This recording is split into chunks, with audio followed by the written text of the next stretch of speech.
আসসালামু আলাইকুম ওয়া রাহমাতুল্লাহি ওয়া বারাকাতুহু নাহমাদুহু ওয়া নাসাল্লি আলা রাসূলিহিল কারীম আউযু বিল্লাহি মিনাশ শাইতানির রাজীম বিসমিল্লাহির রহমানির রহিম ক্বালাল্লাহু তাআলা ফিল কোরআনিল কারীম মা দাল্লা সাহিবুকুম ওয়া মা গাওয়া ওয়া জাআ ফিল হাদিস কানা খুলুকুহুল কোরআন। সমস্ত প্রশংসা সেই মহান রব্বুল আলামিনের দরবারে, যিনি দীর্ঘ এক সপ্তাহ পর পবিত্র জুমার দিনে আমাদেরকে এই পবিত্র মসজিদে, তার ঘর মসজিদে জুমার নামাজ আদায়ের জন্য একত্রিত করেছেন।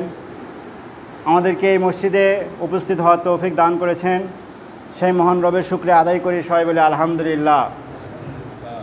দরুদ ও সালাম বর্ষিত হোক মানবতার মুক্তির দূত মহামানব হযরত মুহাম্মদ সাল্লাল্লাহু উপর, যেই মহামানব, যেই প্রিয় রাসূলুল্লাহ সাল্লাল্লাহু আলাইহি সাল্লামের কারণে আমরা ইসলাম নামক একটি জীবন বিধান পেয়েছি। অর্থাৎ পৃথিবীতে আমরা এমন কিছু জিনিস রাসূল সাল্লাল্লাহু আলাইহি সাল্লামের কল্যাণে পেয়েছি যা অন্য অন্য নবীর উম্মতরা কল্পনাও করতে পারেনি। তো সেই রাসূলুল্লাহ সাল্লাল্লাহু আলাইহি সাল্লামের প্রতি দরুদ ও সালাম পেশ করি, সবাই বলি সাল্লাল্লাহু আলাইহি ওয়াসাল্লাম। প্রিয় মুসল্লি, আমরা জানি রবিউল আউয়াল মাস চলছে। এই মাসেই আমাদের রাসূল সাল্লাল্লাহু আলাইহি ওয়াসাল্লাম দুনিয়াতে এসেছিলেন। অর্থাৎ রাসূল সাল্লাল্লাহু আলাইহি ওয়াসাল্লামের যে দুনিয়ার যে জীবন, রাসূল সাল্লাল্লাহু আলাইহি ওয়াসাল্লাম এমন একটা মহামানব, তাকে আল্লাহ রাব্বুল আলামিন এত বেশি মর্যাদা, এত বেশি গুণাবলী, এত বেশি বৈশিষ্ট্য দিয়ে এই পৃথিবীটাতে প্রেরণ করেছেন যে আমরা যদি তার একটা সাইড আলোচনা করি তাহলে দেখা যাবে আমাদের জীবন শেষ হয়ে যাবে, আমাদের এই দুনিয়ার হায়াত শেষ হয়ে যাবে।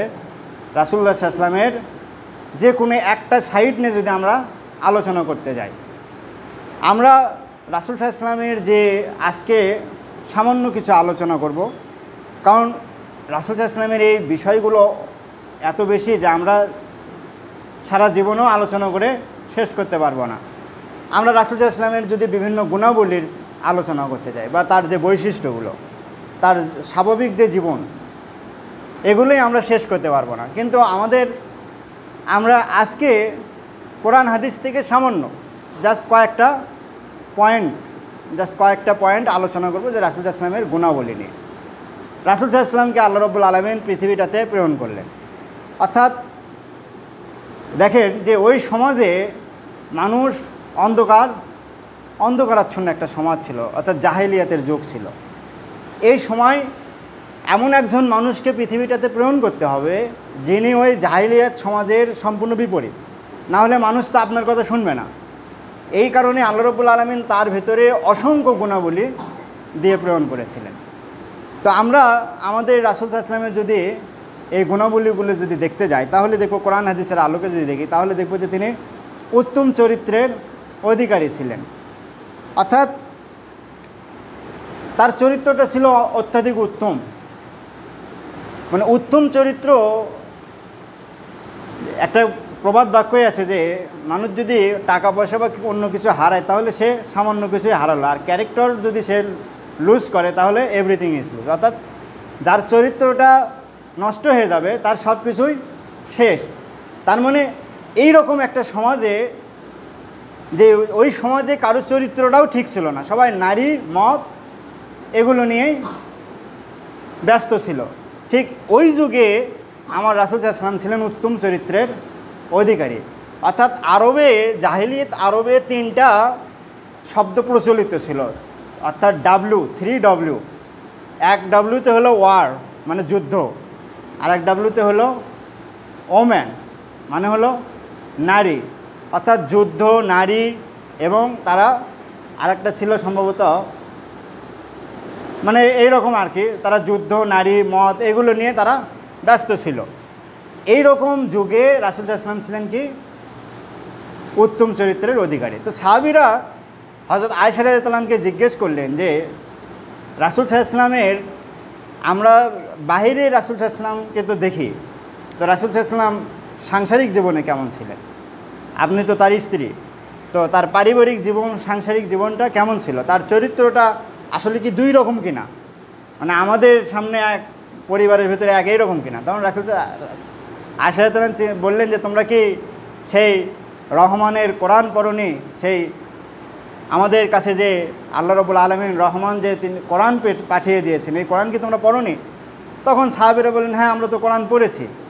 তখন আয়েশা রাদিয়াল্লাহু আনহা বললেন যে কি কানা খুলুকুহুল কোরআন, কোরআনের যে ব্যাপারটা রাসূল সাল্লাল্লাহু আলাইহি ওয়াসাল্লামের চরিত্রটা সেম ওই রকম, অর্থাৎ কোরআনে যে চরিত্র, কোরআনের যে বিষয়, অর্থাৎ পুরো জীবনটাই রাসূল সাল্লাল্লাহু আলাইহি ওয়াসাল্লামের জীবনটাই কোরআন অনুযায়ী, কোরআনের বাইরে রাসূল সাল্লাল্লাহু আলাইহি ওয়াসাল্লাম কখনো চলেননি। উত্তম চরিত্রের একজন মানুষ ছিলেন আমাদের প্রিয় রাসূলুল্লাহ সাল্লাল্লাহু আলাইহি ওয়াসাল্লাম। এছাড়াও রাসূল সাল্লাল্লাহু আলাইহি ওয়াসাল্লাম ছিলেন দয়ালু। সমাজে আমরা দেখি অনেক মানুষ খুবই উগ্র থাকে, দয়ালু থাকে না। তো তিনি মুমিনদের প্রতি খুবই দয়ালু ছিলেন, কিন্তু কাফেরদের প্রতি কঠোর ছিলেন। অর্থাৎ যুদ্ধের ময়দানে কাফেরদের সাথে যুদ্ধ করতে যেয়ে আবার কাফেরদেরকে দয়া দেখে ছেড়ে দেননি। তার মানে দয়ার সিস্টেম আছে যে মুমিন ব্যক্তির প্রতি আপনার দয়া থাকতে হবে, একজন মুসলমান ব্যক্তির প্রতি আপনার দয়া থাকতে হবে। আপনি অবশ্যই দয়ালু হবেন মুসলমানের বিপদে, কিন্তু জালেম বিপদে, অর্থাৎ জালেমের মোকাবেলা করতে যেয়ে জালেমকে যদি দয়া করেন তাহলে কিন্তু আপনিও জালেম হয়ে যাবেন। অর্থাৎ আমরা দয়ালু হব, রাসূল সাল্লাল্লাহু আলাইহি ওয়াসাল্লাম যেমন দয়ালু ছিলেন মুমিনদের প্রতি, আমরাও দয়ালু হব মুমিনদের প্রতি। অর্থাৎ আমাদের দয়ালু হব, আমরা রাসূলের গুণে গুণান্বিত হব, সেটা মুমিনদের প্রতি হব। আমরা রাসূলের যদি অসংখ্য গুণাবলীর মধ্যে আরেকটা দেখব যে তিনি নম্র স্বভাবের ছিলেন। তিনি সব সময় নম্রভাবে কথা বলতেন, অর্থাৎ কখনো কঠোরভাবে কথা বলতেন না, কাউকে ধমক দিয়ে কথা বলতেন না। নম্র স্বভাবের মানুষ বলতে যা বোঝায়, তার সাথে কথা বলে মানুষ আনন্দ পেত। অর্থাৎ রাসূল সাল্লাল্লাহু আলাইহি ওয়াসাল্লামের সাথে যদি কোনো একটা মানুষ কথা বলতো, সে বুঝতো যে না রাসূল সাল্লাল্লাহু আলাইহি ওয়াসাল্লাম আসলে আমার সাথেই কথা বলছে। এই রকম নম্র স্বভাবের একজন মানুষ ছিলেন আমাদের রাসূল সাল্লাল্লাহু আলাইহি ওয়াসাল্লাম। এছাড়াও তিনি প্রশস্ত হৃদয়ের অধিকারী ছিলেন, অর্থাৎ তার হৃদয়টা ছিল অনেক বড়। এর মানে হলো তিনি সবাইকে ক্ষমা করতেন, দুশমনদেরকে ক্ষমা করতেন। অর্থাৎ তিনি ওটা ধরে রাখতেন না যে একজন তার ক্ষতি করছে এবং সেই লোক এসে ক্ষমা চাইছে কিন্তু তাকে ক্ষমা করে নাই, এইরকম না। অর্থাৎ তিনি সংকীর্ণ মনা না, তিনি প্রশস্ত হৃদয়ের অধিকারী ছিলেন। তিনি সবাইকে আপন করে নিতেন, সবাইকে ক্ষমা করে দিতেন। যেমন মক্কা বিজয়ের পরে তিনি কিন্তু সবাইকে ক্ষমা করে দিয়েছেন, কিন্তু নির্দিষ্ট যারা বেশি অপরাধী ছিল তাদেরকে শাস্তি দিয়েছেন, কিন্তু সবাইকে মোটামুটি ক্ষমা করে দিয়েছেন। অর্থাৎ গণহারে তিনি প্রতিশোধ নেননি। তার মানে এই যে প্রশস্ত হৃদয়ের অধিকারী তিনি ছিলেন। এখন আমরাও এরকম আসলে আমাদের সমাজে খুঁজে পাওয়া যায় না। আমরা বলি আমরা রাসূল সাল্লাল্লাহু আলাইহি ওয়াসাল্লামের উম্মত, কিন্তু আমরা দেখা যায় আমরা প্রশস্ত হৃদয়ের অধিকারী না, আমরা মানুষকে ক্ষমা করতে পারি না। নিজের দুশমনকে তা না মানে করি না, আমাদের হয়তো সামান্য ক্ষতি করতে চাইছিল এরকম লোকদেরকেও আমরা ক্ষমা করতে পারি না। কিন্তু আমরা রাসূলের যদি উম্মত হতে যাই, পুরোপুরি উম্মত হতে গেলে আমাদেরকে এই বিষয়গুলো মাথায় রাখতে হবে, আমাদেরকে অবশ্যই প্রশস্ত হৃদয়ের অধিকারী হতে হবে। এছাড়াও রাসূল সাল্লাল্লাহু আলাইহি ওয়াসাল্লামের আরেকটা বৈশিষ্ট্য ছিল, তিনি সর্বদা হেদায়েতের উপরে এবং সত্যের উপরে ছিলেন। অর্থাৎ তার দ্বারা কখনো কোনো হেদায়েত বহির্ভূত বা মিথ্যার এই টাইপের কোনো কিছু কাজ তার দ্বারা প্রকাশ পায়নি। যেমন আল্লাহ রাব্বুল আলামিন সূরা নজমের 4 নম্বর আয়াতে সাহাবীদেরকে উদ্দেশ্য করে এই আয়াতটা নাজিল হয়েছে। সাহাবীদেরকে উদ্দেশ্য করে আল্লাহ রাব্বুল আলামিন বলছেন মা দল্লা সাহিবুকুম আমা গাওয়া, মানে হলো মা মানে না, দল্লা মানে পথভ্রষ্ট না, অর্থাৎ যিনি পথ ভুলে যান, অর্থাৎ যিনি পথ খুঁজে পাচ্ছেন না, এই রকম না। সাহিবুকুম মানে হলো তোমাদের সাথী, সাহিব মানে হলো সাথী, কুম মানে তোমাদের। তাহলে মা দল্লা সাহিবুকুম, তোমাদের সাথী পথভ্রষ্ট না, পথ ভুলে গেছেন এরকম কেউ না। অমা গাওয়া, এবং তিনি একটা জিনিস বলছেন কিন্তু ভুলে গেছেন। গাওয়া মানে হলো ভুলে যাওয়া, অর্থাৎ ভুলে যাওয়ার মতো ব্যক্তিও সে না। অর্থাৎ তোমাদের সাথে যে রাসূল সাল্লাল্লাহু আলাইহি ওয়াসাল্লাম আছে, সেই রাসূল সাল্লাল্লাহু আলাইহি ওয়াসাল্লাম কি তিনি কোনো পথভ্রষ্টও কেউ না, তিনি ভুলে যাওয়াও কোনো ব্যক্তি না। কিন্তু আমাদের এই যে অর্থাৎ আল্লাহ রাব্বুল আলামিনের এই আয়াত দ্বারা আমরা বুঝতে পারি রাসূল সাল্লাল্লাহু আলাইহি ওয়াসাল্লাম দুনিয়ার জীবনে শুরু থেকেই তার শিশুকাল থেকে, মায়ের কোল থেকে যখন তিনি দুনিয়াতে আসলেন, মায়ের পেট থেকে, তখন থেকেই তিনি ইন্তেকাল করার আগ পর্যন্ত, দুনিয়ার জীবন শেষ করার আগ পর্যন্ত তিনি কার উপরে ছিলেন? হেদায়েতের উপরে ছিলেন এবং তিনি কোনো কিছু ভুলে যেতেন না। আমাদের সমাজে দেখবেন, আমাদের সমাজে কিছু আছে, তারা রাসূল সাল্লাল্লাহু আলাইহি ওয়াসাল্লামকে মানে রাসূলের জীবনটাকে ভাগ করতে যায়, যে বলতে চায় যে জিবরাইল আলাইহিস সালাম যখন তাকে ওহী দিয়ে গেলেন তারপরেই তিনি হেদায়েতের পথে ছিলেন, অর্থাৎ তারপর থেকেই তিনি সঠিক পথে ছিলেন। অর্থাৎ এর আগে তাহলে কি ছিল? এর আগে তার মানে তারা বলতে চাচ্ছে রাসূল সাল্লাল্লাহু আলাইহি ওয়াসাল্লাম হেদায়েতের পথে ছিলেন না। তো বিষয়টা এরকম নয়। এখানে দল্লা শব্দের আবার কিছু অর্থাৎ শব্দ অর্থ আছে। আরবিতে একটা শব্দের অনেক অর্থ থাকে। যেমন ধরেন আসাদ মানে কি? সিংহ। এই আসাদের আরও 500টা আরবি আছে। তার মানে আমি যদি ধরে নিই যে আসাদ মানে সিংহই হবে, আর কিছু হবে না, তাহলে ভুল।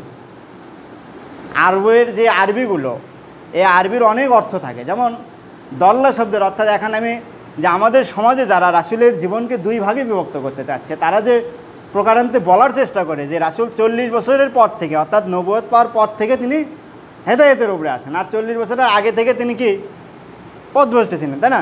এটাই তো বলতে চাচ্ছে অনেকে। কিন্তু এখানে দল্লা বলতে আর একটা অর্থ আছে, সেটা হলো যে তোমাদের সাথী পথভ্রষ্ট না, এটাও ঠিক। আবার দল্লা মানে হলো, ধরেন যে এখানে আমরা 50-60 জন বসে আছি, তো দূরে একটা লোক দাঁড়িয়ে আছে, ওই লোকটাকে বলা হবে দল্লা।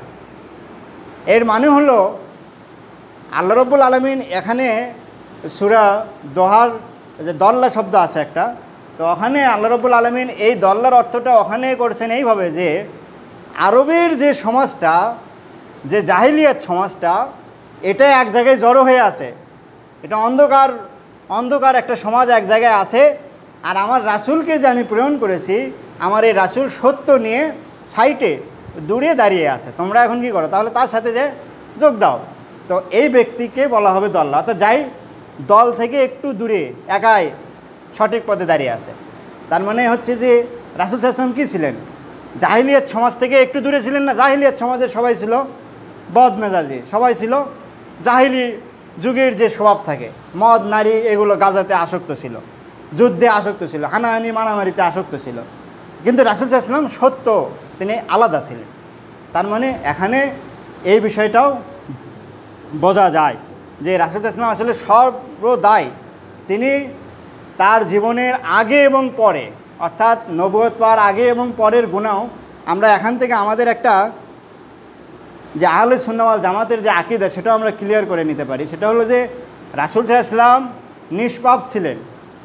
সর্বদাই যিনি হেদায়েতের পথে থাকেন, সর্বদাই যিনি সত্যের পথে থাকেন, তিনি আসলে নিষ্পাপ, তার দ্বারা আর পাপ হয় না। যদি তিনি পাপই করতেন তাহলে হেদায়েত বা সত্যের পথে থাকা সম্ভব ছিল না। এই জন্য আমাদের আহলে সুন্নাহ ওয়াল জামাতের আকীদা হলো রাসূল সাল্লাল্লাহু আলাইহি ওয়াসাল্লাম নবুয়তের পূর্বে এবং পরে নিষ্পাপ ছিলেন, অর্থাৎ তিনি দুনিয়ার জীবনের পুরোটা সময় তার অর্থাৎ নবুয়তের তার গুনাহ আল্লাহ রাব্বুল আলামিন ক্ষমা করে দিয়েছিলেন। কিন্তু কথা হলো যে তার তো সব গুনাহ তো ক্ষমাই ছিল, তারপরেও তিনি তাহলে নামাজ পড়তেন কেন? দীর্ঘ রাত ধরে নামাজ পড়তেন। এটা সাহাবীরাও তাকে জিজ্ঞেস করেছিল যে আপনি এই যে দীর্ঘক্ষণ দাঁড়িয়ে নামাজ পড়ছেন, পা ফুলে যাচ্ছে, দরকার নেই তো, আপনার তো সমস্ত গুনাহই তো আল্লাহ ক্ষমা করে দিয়েছেন, পিছে কোনো গুনাহ নেই।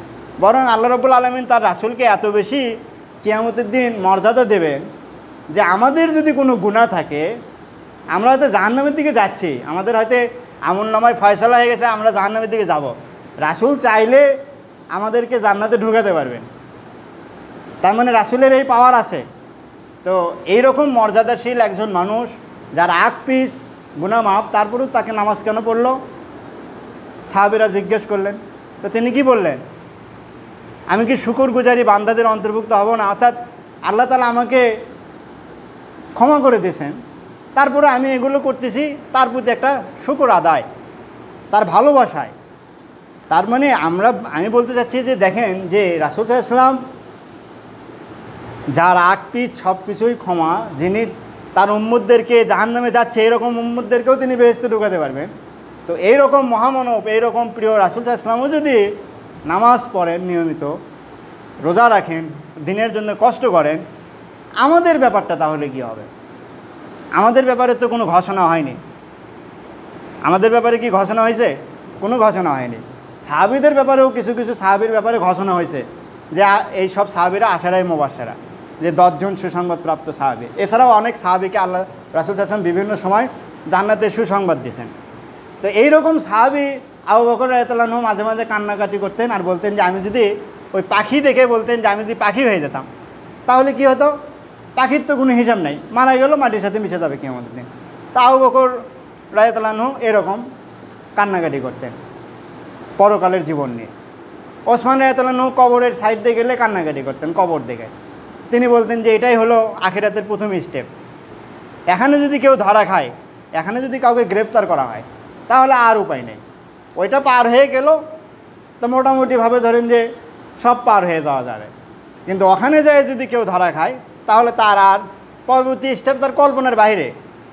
যে কবরে যে ধরা খাবে তারপরে তার হাসর নাসরের হিসাব পড়ে এই কবর থেকে যে কিভাবে সে বের হবে, এটাই তার টেনশনের বড় টেনশন। তো ওসমান রাদিয়াল্লাহু আনহু কি ছিলেন? আশারায়ে মুবাশশারা ছিলেন না? আল্লাহ রাব্বুল আলামিন সাহাবী রাসূল সাল্লাল্লাহু আলাইহি ওয়াসাল্লামের মাধ্যমে বলে দিলেন যে ওসমান বেহেশতবাসী।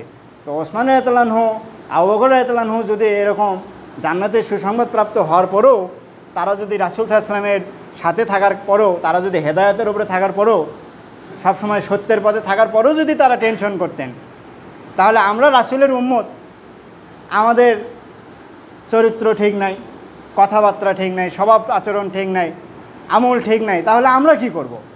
আমাদেরকে এগুলো অবশ্যই নিজেদেরকে আত্মসমালোচনা করতে হবে, ভাবতে হবে যে আমাদেরকেও ভালোভাবে চলতে হবে, রাসূলের এই গুণগুলো আমাদেরকে অর্জন করতে হবে।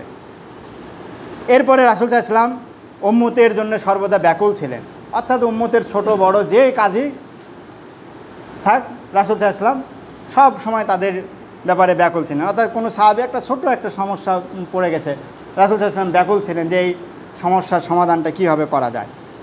এরপরে রাসূল সাল্লাল্লাহু আলাইহি ওয়াসাল্লামের কথাবার্তা ছিল স্পষ্টবাদী, অর্থাৎ আমাদের সমাজে আছে কি কথা বলতেছে ও নিজেও বোঝে না, শ্রোতারাও বোঝে না, অর্থাৎ অস্পষ্ট কথা। রাসূল সাল্লাল্লাহু আলাইহি ওয়াসাল্লাম এরকম ছিলেন না। রাসূল সাল্লাল্লাহু আলাইহি ওয়াসাল্লাম এখান থেকে কথা বলতেন, সবার শেষে যাই বসে আছে ওই লোকটাও স্পষ্টভাবে বুঝতে পারতো যে রাসূল সাল্লাল্লাহু আলাইহি ওয়াসাল্লাম কী কথা বলছেন। সামনে যে বসে থাকতো সে তো বুঝতোই, সবার পেছনে যে বসে থাকতো সেও বুঝতো যে রাসূল সাল্লাল্লাহু আলাইহি ওয়াসাল্লামের কথাটা সে স্পষ্টভাবে বুঝতো, এই কথার কোনো অস্পষ্টতা ছিল না, অর্থাৎ স্পষ্টবাদী ছিলেন। তো এরকম আমরাও এরকম হব, আমাদের কথাবার্তা হবে স্পষ্ট, কিছু মানে অস্পষ্ট কোনো কথা বলা যাবে না, এমনভাবে কথা বলা যাবে না যে মানুষ বুঝবেই না, আমার কথা শুনে যে সে বুঝবেই না যে কী বললাম, অর্থাৎ স্পষ্ট কথা বলতে হবে। মুখমণ্ডল সর্বদা হাস্যোজ্জ্বল ছিল, এটা হলো একটা মুমিনের সবচেয়ে বড় একটা গুণ, বৈশিষ্ট্য।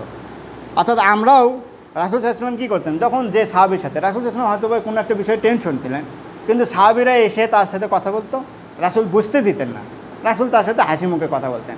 হাসি মুখে কথা বললে ওই লোকটা মনে করে যে রাসূল সাল্লাল্লাহু আলাইহি ওয়াসাল্লাম মনে হয় আমার সাথে আমাকে এত বেশি গুরুত্ব দিল, যে তিনি আমাকে এত বেশি আপন করে নিলেন, আমার সাথে হাসি মুখে কথা বললেন। আমরাও দেখব যে আসলে আমাদের সমাজে যারা আমাদের সাথে হাসি মুখে কথা বলে, এই জিনিসটা কিন্তু আমাদের মনে থাকে। যে হয়তো একটা দেখবেন যে বড় একজন আলেমের কাছে বা কোনো একটা রাজনৈতিক দলের কারো কাছে গেলাম, সে আমার সাথে হাসি মুখে কথা বললো, এটা কিন্তু আমাদের মনে থাকে যে লোকটা এত ব্যস্ততার মধ্যে আমার সাথে হাসি মুখে কথা বললো, মনে থাকে না? কিন্তু ওই লোকটা যদি তা না করে, ওটাও আমার মনে থাকে যে না, আমার সাথে কথা ঠিকমতো বলে না, অহংকার দেখালো। তো এইরকম মানুষ মনে করে। তার মানে সাহাবীদেরকে সাথেও রাসূল সাল্লাল্লাহু আলাইহি ওয়াসাল্লাম এরকম হাস্যোজ্জ্বলভাবে কথা বলতেন। তিনি বিনয়ী ছিলেন, বিনয়ী অর্থাৎ সবার সাথেই তিনি বিনয়ী আচরণ করতেন, বিনয় প্রদর্শন করতেন। আমরাও রাসূল সাল্লাল্লাহু আলাইহি ওয়াসাল্লামের এই গুণগুলো অর্জন করব। রাসূল সাল্লাল্লাহু আলাইহি ওয়াসাল্লামের যে গুণাবলী, অসংখ্য গুণাবলী, আমি তো 8 থেকে 9টা গুণাবলী বললাম, হাজার হাজার গুণাবলী। অর্থাৎ আয়েশা রাদিয়াল্লাহু আনহা তো বলছেন যে তার চরিত্রটাই হলো কোরআন, অর্থাৎ কোরআনের শুরু থেকে শেষ যা রাসূল সাল্লাল্লাহু আলাইহি ওয়াসাল্লামের পুরো জীবনেও তাই। তার মানে পুরো বৈশিষ্ট্যটা, তার গুণাবলীটা এত বেশি যে আমরা বর্ণনা করে শেষ করতে পারবো না। আমরা চেষ্টা করব রাসূল সাল্লাল্লাহু আলাইহি ওয়াসাল্লামের এই গুণাবলীগুলো আমরা নিজেদের জীবনে বাস্তবায়ন করার জন্য এবং রাসূল সাল্লাল্লাহু আলাইহি ওয়াসাল্লামকে অনুসরণ করার জন্য। মহান আল্লাহ রাব্বুল আলামিন আমাদেরকে কবুল করুন, আমিন। আসসালামু আলাইকুম ওয়া রাহমাতুল্লাহি ওয়া বারাকাতুহু।